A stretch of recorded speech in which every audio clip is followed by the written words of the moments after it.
बिस्मिल्लाहिर्रहमानिर्रहीम, अस्सलाम वालेकुम। मैं फैज़ान रिजवी हूँ और आप मेरे यूट्यूब चैनल और फेसबुक पेज देख रहे हैं। आज 8 अप्रैल 2022 है, दिन है जी जुमातुल मुबारक का। यूक्रेन में बोचा का जो वाक़या सामने आया, उसी जैसे दो मजीद वाक़यात सामने आ चुके हैं। मगरबी मीडिया, यूरोपियन मीडिया आप उठाकर देखें तो दो वाक़यात मजीद बताए जा रहे हैं जिन्हें बोचा से भी ज़्यादा ख़तरनाक बनाकर पेश किया जा रहा है यूक्रेन की जानिब से। और नेटो कंट्रीज़, यूरोपियन कंट्रीज़ जो हैं वो धमकियाँ लगाना शुरू कर दी हैं उन्होंने रूस को कि बोचा के वाक़े से ज़्यादा ख़तरनाक ये दोनों वाक़यात हैं और इन दोनों वाक़यात के जो नताइज रूस को भुगतना पड़ेंगे वो भी बोचा वाक़े के जो नताइज भुगते रूस ने, उससे ज़्यादा ख़तरनाक नताइज का सामना रूस को होगा। अब बोचा का वाक़या आपके सामने है जिसे डिनाई किया था रूस ने, मॉस्को ने, व्लादिमीर पुतिन ने, सर्गे लैवरोव ने, लेकिन ज़बरदस्ती थोप दिया गया वो वाक़या रूस पर और फिर कॉन्सिक्वेंसेस, नताइज बताए गए, सैंक्शंस आयद की गई ना सिर्फ व्लादिमीर पुतिन पर, सर्गे लैवरोव पर, बल्कि उनकी फैमिली मेंबर्स पर, उनकी बेटियों पर भी सैंक्शंस आयद की गई। यही नहीं बल्कि यूनाइटेड नेशंस जनरल असेंबली का इजलास हुआ।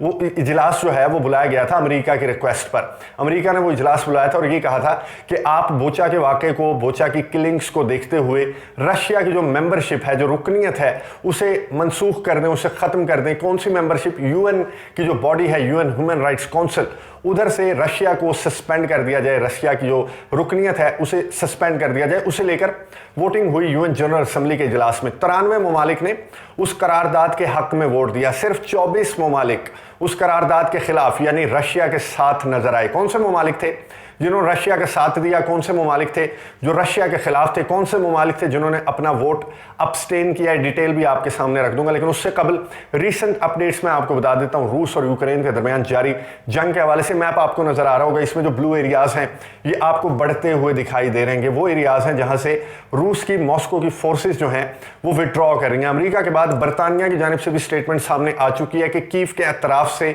मुकम्मल तौर पर इनखला कर चुकी हैं मॉस्को की फोर्सेज। मॉस्को की जो अफवाज हैं, जो काफिले हैं, वो कीव के अतराफ जो इलाके हैं वहां से निकल चुके हैं। अब ये जो मॉस्को की फोर्सेज निकली तो बोचा का वाकया सामने आ गया। बोचा की किलिंग्स, इस तरह की तस्वीर जारी की गई मगरबी मीडिया पर, यूरोपियन मीडिया पर। फिर इल्ज़ाम लगाया गया कि जिन इलाकों को मॉस्को खाली करके जा रहा है वहां पर ये हालत है। इस तरह की कत्ल गारत, इस तरह से हाथ बांधकर शहरियों को, यूक्रेन के शहरियों को मॉस्को की फोर्सेस ने बेदर्दी से, बेरहमी से कत्ल किया। अब हुआ क्या? यूक्रेन के सदर व्लादिमीर ज़ेलेंस्की ने यूएन सिक्योरिटी काउंसिल के इजलास से, यूनाइटेड नेशन सिक्योरिटी काउंसिल के इजलास से खिताब के दौरान उन्होंने ये भांडा फोड़ दिया था। उन्होंने ये कहा था कि बोचा का वाकया तो कुछ भी नहीं है। यूएन सिक्योरिटी काउंसिल का इजलास जो था वो बोचा वाकये पर बुलाया गया था। उन्होंने ये कहा उस इजलास से वर्चुअल खिताब करते हुए कि ये तो कुछ भी नहीं है। आने वाले दिनों में आप देखेंगे कि इससे भी ज़्यादा खतरनाक जो वाकयात हैं, इससे भी ज़्यादा दर्दनाक और हौलनाक तस्वीर आपको देखने को मिलेंगी। आपके पास इल्म नजूम है,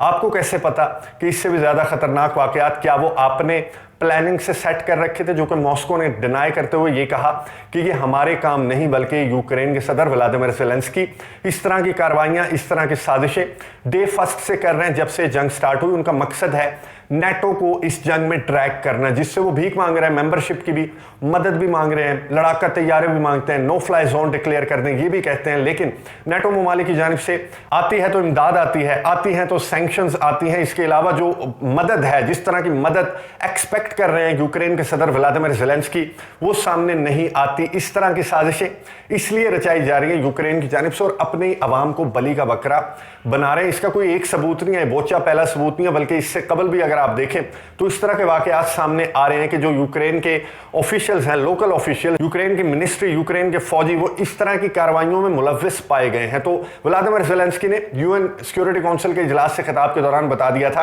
कि मजीद वाकयात सामने आने वाले हैं, तैयार हो जाएं, और बोचा से भी ज़्यादा खतरनाक वो वाकयात हमने पहले से प्लान करके रखे हुए हैं। तो ऐसा ही एक वाकया सामने आया ब्रोदयानका जो है वो कीव के अतराफ, जिस तरह बोचा एक शहर है उसी तरह ब्रोदयानका एक शहर है जिसका नाम सामने आया है।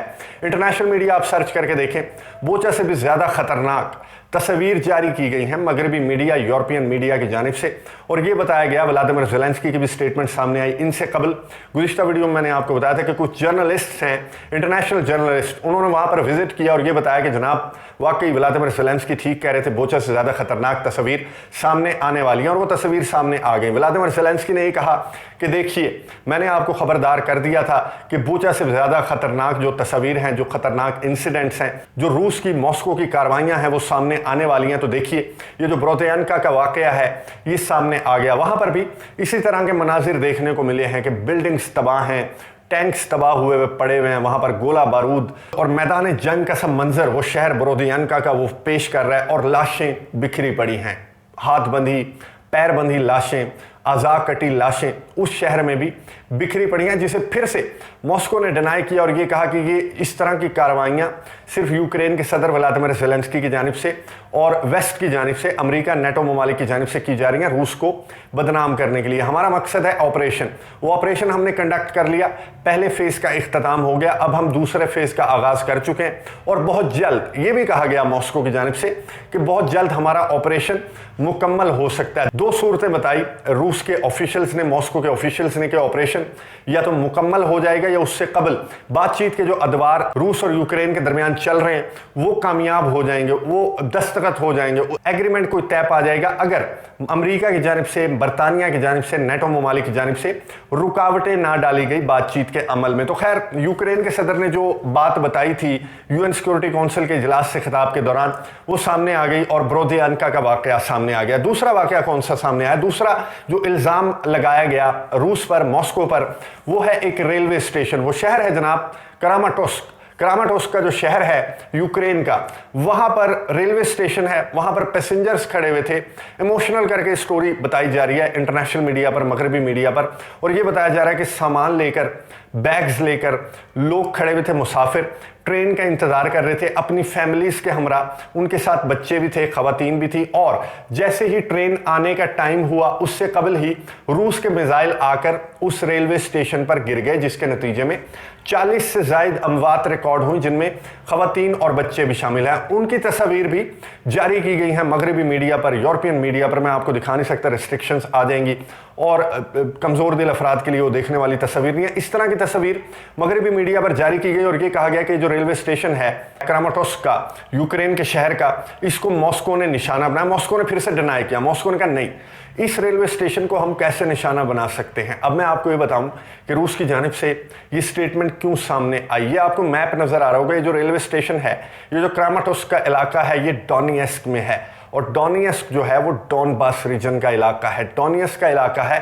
क्रामाटोर्स्क, जहां पर ये रेलवे स्टेशन था और यूक्रेन का ये कहना है कि जनाब मॉस्को ने इस रेलवे स्टेशन को निशाना बनाया। मैं आपको ये बताऊं कि डोनबास की तो सारी लड़ाई है। डोनबास में रहने वाले जो रशियंस हैं, एथनिक रशियंस हैं, उन पर यूक्रेन की जानिब से किस तरह से उन पर जुल्म किया जाता रहा 2014 से लेकर आज के दिन तक, तो उसे लेकर जो मॉस्को है उसके कुछ कंसर्न्स हैं। व्लादिमीर पुतिन ने डोनबास की जब आज़ादी का ऐलान किया था तो यहाँ पर जश्न मनाया गया था। अब डोनबास के भी जो ईस्टर्न पार्ट्स हैं, जो ईस्टर्न इलाके हैं, वो फुली रशियन एथनिक लोग वहां पर रहते हैं। ये भी एक हकीकत है कि जो दूसरी साइड का डोनबास है वहां पर कुछ यूक्रेनी भी रहते हैं। लेकिन ये जो लोग रेलवे स्टेशन से जाने की कोशिश कर रहे थे, डोनबास से निकलने की कोशिश कर रहे थे, इन्हें कहा है डोनबास के, डोनेत्स्क के, लुहांस्क के जो मेयर्स हैं, जो लीडर्स हैं, उन्होंने कहा कि आप यहां से निकल जाएं ताकि व्लादिमीर पुतिन मॉस्को अपनी कार्रवाई मुकम्मल करेंगे, यानी वो मुकम्मल तौर पर रशिया के साथ हैं।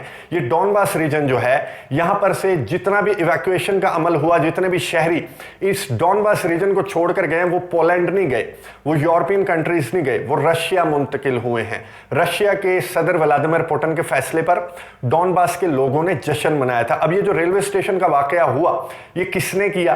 ये व्लादिमीर पुतिन ने किया। क्या वो पागल हैं कि वो इस इलाके को, डोनबास की आज़ादी के लिए पूरी दुनिया से पंगा लेकर बैठे हुए हैं और वो यहाँ के लोगों को इस तरह से अंधाधुंध मिसाइल मारकर मार देंगे 40 से ज्यादा लोगों को? ये जो साजिशें की जा रही हैं, ये जो प्रोपेगेंडे हैं, ये वेस्ट के हैं, ये नेटो कंट्रीज के हैं, ये यूक्रेन के सदर व्लादिमीर ज़ेलेंस्की के हैं, जिन्हें पहले ही इल्हाम हो गया था कि बोचा के वाक़े पर जो इजलास बुलाया गया उसमें बोचा के वाक़े का जिक्र करने के बजाय वो पेशीन गोइयां कर रहे थे कि ये तो कुछ भी नहीं है, बोचा का वाक़या तो कुछ भी नहीं है, आने वाले दिनों में तो इससे भी ज़्यादा खतरनाक हमने तैयार कर रखे हैं वाक़यात। तो इस तरह के वाक़यात की आड़ में व्लादिमीर पुतिन पर, रूस पर सैंक्शंस अनाउंस की गई नेटो ममालिक की जानिब से, बरतानिया की जानिब से, अभी भी अनाउंस की जा रही है। ना सिर्फ व्लादिमीर पुतिन, सर्गे लैवरोव, बल्कि उनकी फैमिली उनकी डॉटर्स, उनकी बेटियों पर भी सैंक्शंस आयद की गई और अमेरिका ने एक इजलास बुलाने की रिक्वेस्ट की यूएन जनरल असेंबली का और ये कहा कि रूस की ये हरकतें देखकर, जिस तरह से इंसानी हकूक की खिलाफ वर्जियां जो है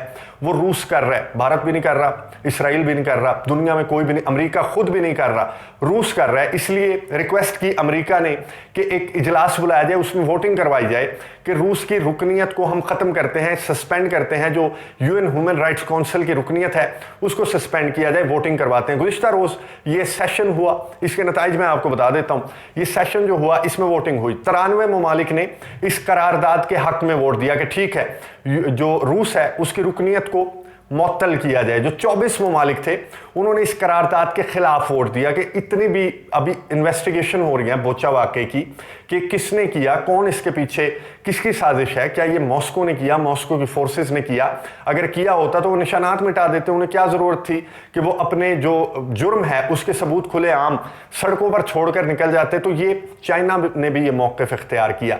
चाइना वो मुल्क था जिसने इस करारदाद के खिलाफ वोट दिया। मैं आपको वोटिंग के रिजल्ट्स आपको स्क्रीन पर नजर आ रहे होंगे। चाइना ने इस करारदाद के खिलाफ वोट दिया, ईरान ने इस करारदाद के खिलाफ वोट दिया, बेलारूस ने ऑब्वियसली इस करारदाद के खिलाफ वोट दिया, सेंट्रल एशियन कंट्रीज जो हैं उज़्बेकिस्तान, ताजिकिस्तान, इन्होंने भी इस करारदाद के खिलाफ वोट दिया। और भी कंट्रीज आपको नजर आ रहे होंगे, प्रोमिनेंट मैंने आपको बता दिया, जिसमें चाइना और ईरान सरे फहरिस्त हैं जिन्होंने इस करारदाद के खिलाफ वोट दिया कि बिल्कुल भी रुकनीत मुअत्तल नहीं होनी चाहिए, मनसूख नहीं होनी चाहिए और सस्पेंड नहीं करना चाहिए यूएन ह्यूमन राइट्स काउंसिल से रशिया को जब तक कि इन्वेस्टिगेशन मुकम्मल नहीं हो जाती। 93 ममालिक ने इस करारदाद के हक में वोट दिया। वो ममालिक कौन से हैं आपको मालूम है, नाटो कंट्रीज हैं, यूरोपियन कंट्रीज हैं, तुर्की है जो कि नाटो का मेंबर है, उन्होंने इस करारदाद के हक में वोट दिया और ये करारदाद मंजूर कर ली गई और रुकनीत जो है वो खत्म कर दी गई रूस की यूएन ह्यूमन राइट्स काउंसिल की। ऐसे ममालिक भी थे जिन्होंने अपने वोट का हक इस्तेमाल नहीं किया, अब्सटेन किया, उनमें भारत, पाकिस्तान शामिल है, जो स्टार्ट से ही जब से जितनी भी करारदादें इस तनाज़े के दरमियान पेश की गई उन्हें अब्सटेन किया गया, भारत की जानिब से भी पाकिस्तान की जानिब से। ये जो करारदाद पेश की गई थी अमेरिका की जानिब से, जो रिक्वेस्ट की गई थी कि रुकनीत को ख़त्म किया जाए, इसमें भी पाकिस्तान ने और भारत ने अपने वोट का जो हक है वो इस्तेमाल नहीं किया, अब्सटेन किया। और अब्सटेन जो वोट्स हैं, जो कंट्रीज़ हैं, वो 58 थे। ये पहली मरतबा था कि इतने ज़्यादा ममालिक ने अब्सटेन किया अपना वोट यूएन जनरल असेंबली के सेशन के दौरान किसी करारदाद के नताइज के तौर पर। 58 ममालिक थे जिन्होंने अब्सटेन किया अपना वोट। अब वोटिंग हो गई जिसके बाद 93 ममालिक, क्योंकि मेजोरिटी थी, 24 ममालिक ने इस करारदाद के खिलाफ वोट दिया, तो रूस की जो रुकनीत है वो मुअत्तल कर दी गई। आने वाले दिनों में रूस को क्या नताइज भुगतना पड़ेंगे, जो 2 ड्रामे मजीद सामने लाए गए हैं यूक्रेन की जानिब से, नेटो कंट्रीज की जानिब से, जो